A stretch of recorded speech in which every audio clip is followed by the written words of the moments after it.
Oke, untuk yang selanjutnya nih, gimana sih caranya kita memotivasi si karyawan retail tersebut gitu. Yang pertama adalah dengan kebijakan tertulis dan pengawasan karyawan. Biasanya kalau untuk kebijakan tertulis, biasanya berisi tentang pasal-pasal ya atau aturan-aturan yang harus dipatuhi oleh karyawan tersebut gitu ya. Terus apa aja sih yang harus dilakukan oleh dia gitu. Terus tercantum juga kalau misalkan dia melakukan suatu tindakan A, konsekuensinya apa gitu, tapi dalam bentuk tulisan gitu. Terus yang B-nya lebih ke pengawasan kerja lah gitu ya. Nanti setiap gerak-gerik karyawannya itu tenaga kerjanya diperhatikan, diawasi gitu. Takutnya ada kesalahan atau salah prosedur gitu. Yang pertama. Yang kedua, caranya dengan insentif. Nah, kalau misalkan insentif ini biasanya berupa bonus gitu ya, berupa uh, dia tuh dapat paket wisata sehingga si karyawan itu dapat termotivasi. Nah, kayak misalkan di perusahaan-perusahaan kan suka ada yang namanya eh, karyawan terbaik bulan apa gitu, bulan Desember gitu. Si A berhak mendapatkan insentif berapa atau berhak jalan-jalan kemana gitu. Nah, itu salah satu bentuk insentif gitu. Nah, yang ketiga adalah budaya organisasi gitu ya. Kalau ini karyawan akan termotivasi karena kebiasaan yang dilakukan di dalam perusahaan atau organisasi. Contohnya, setiap akhir bulan atau mau closing gitu ya, closing di perusahaan akan ada makan-makan gitu ya, ditraktir oleh pimpinan perusahaan gitu.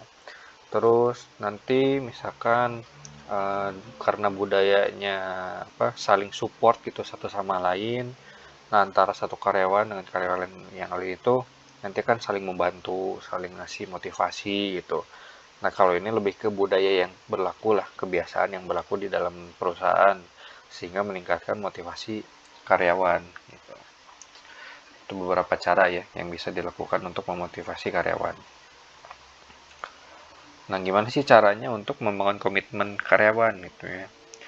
Nah, ada beberapa pendekatan yang digunakan untuk membangun komitmen timbal balik gitu ya.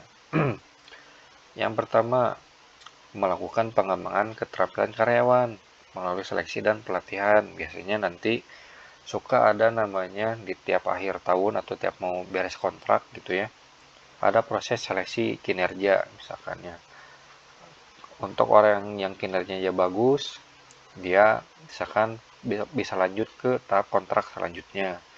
Atau misalkan dengan melakukan pelatihan gitu ya untuk mengembangkan keterampilan karyawan gitu. Karena mungkin misalkan dia tuh merasa oh saya udah dilatih nih di sini ya, punya keterampilan yang lain sehingga dia punya komitmen yang kuat terhadap retail, terhadap perusahaan gitu ya. Terus yang kedua, memberdayakan karyawan. Contohnya, kalau misalkan di dalam perusahaan atau retail itu punya acara misalkannya, nah si karyawan ini ditunjuk menjadi panitia gitu ya, secara bergantian. Nah, sehingga dia tuh punya komitmen, oh kita tuh dihargai sama perusahaan sehingga kita dijadikan panitia untuk beberapa acara misalkan. Nah, yang ketiga menciptakan suatu hubungan kemitraan dengan dalam karyawan gitu ya. Jadi antar karyawan itu harus saling bekerja sama gitu ya. Harus saling support satu sama lain gitu ya. Sehingga nanti bisa terbangun nih komitmen gitu ya. Sehingga dengan kerjasama tadi bisa membuat perusahaan lebih maju gitu. Otomatis nanti si gajinya misalkannya si retail gaji karyawannya itu bisa naik gitu karena kerjasama mereka membuahkan hasil gitu. Nah, ada juga nih gitu ya apa kalau tadi kan gimana caranya membuat si karyawan itu komitmen sehingga si retail punya keuntungan gitu ya. Kalau ini lebih menjabarkan gimana caranya membangun komitmen dengan cara kemitraan. Nah, yang pertama adalah mengurangi perbedaan status antar karyawan. Kan suka ada tuh karyawan kontrak dan karyawan tetap gitu ya. Nah, itu harus dihilangkan gitu. Apa namanya? Sekat itu gitu. Anggaplah semua karyawan itu sama gitu. Jangan membedakan yang tetap dan kontrak gitu. Misalkan dari segi haknya, dari segi apa namanya? Penghargaannya gitu. Jangan melihat oh dia karyawan kontrak gitu, nggak usah ada yang namanya penghargaan. Nah, nggak bisa kayak gitu gitu. Karena dia pun sama-sama karyawan retail, karyawan perusahaan gitu. Maka harus dihargai juga gitu. Yang kedua, memberikan peluang promosi untuk karyawan lama. Biasanya berdasarkan ada yang namanya jenjang karir ya. Kalau di perusahaan, semakin lama pengalaman, biasanya dia pun punya kesempatan untuk naik jabatan, tapi dengan catatan kinerjanya harus bagus. Itu kadang ada perusahaan yang apa namanya jenjang dia punya jenjang karir gitu ya. Hanya didasarkan pada pengalaman kerja aja, padahal dia pengalaman kerja banyak gitu ya, udah lama, tapi dari segi kinerja apa dia di bawah karyawan yang baru gitu. Nah, makanya jenjang karir pun harus dilihat gitu ya, pengalaman plus kinerjanya kayak gimana gitu. Nah, yang ketiga, diberikan flex time. Nah, ini lebih ke dia itu punya apa ya, atau perusahaan memberikan jadwal yang fleksibel gitu ya untuk beberapa karyawan misalkan ya. Contohnya kalau misalkan ada karyawan yang kayak misalkan teman-teman ini pengen kuliah misalkan ya, atau misalkan pengen apa namanya ada usaha lain gitu ya, sehingga nanti si karyawan apa namanya bisa termotivasi atau misalkan punya komitmen lebih gitu. Oh, saya bisa kuliah nih karena dikasih waktu fleksibel sama perusahaan gitu ya. Oh, saya bisa ngembangin bisnis di luar gitu ya.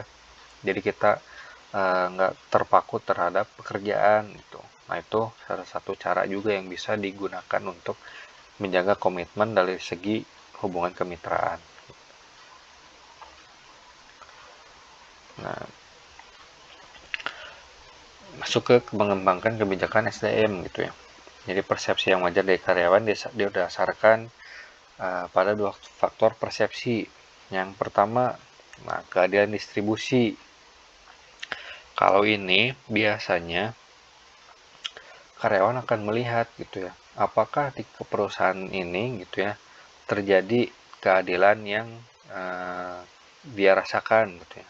Misalkan gaji dengan apa namanya dengan beban kerjanya itu sesuai misalkan ya. Contohnya kayak ini. Jadi manajer toko punya wewenang lebih besar dibanding penjaga toko dengan mempertimbangkan tanggung jawab pekerjaan yang lebih besar. Nah itu. Jadi karena manajer itu punya wewenang yang lebih besar gitu ya, punya tanggung jawab yang lebih besar, maka dia punya wewenang yang lebih besar juga. Kalau penjaga toko kan mungkin apa namanya hanya menjaga gitu ya, nggak terlibat terhadap keputusan retail, sehingga dari segi apa wewenang pun tidak sebesar manajer toko gitu. Itu untuk keadilan distribusi gitu ya. Nah, yang kedua keadilan secara prosedural.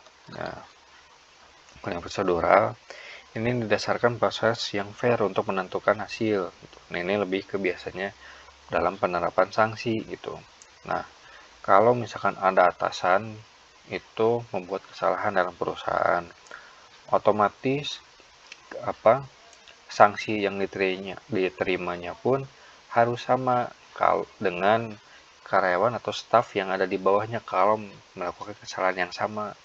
Contoh dipecat atau misalkan potong gaji berapa persen gitu.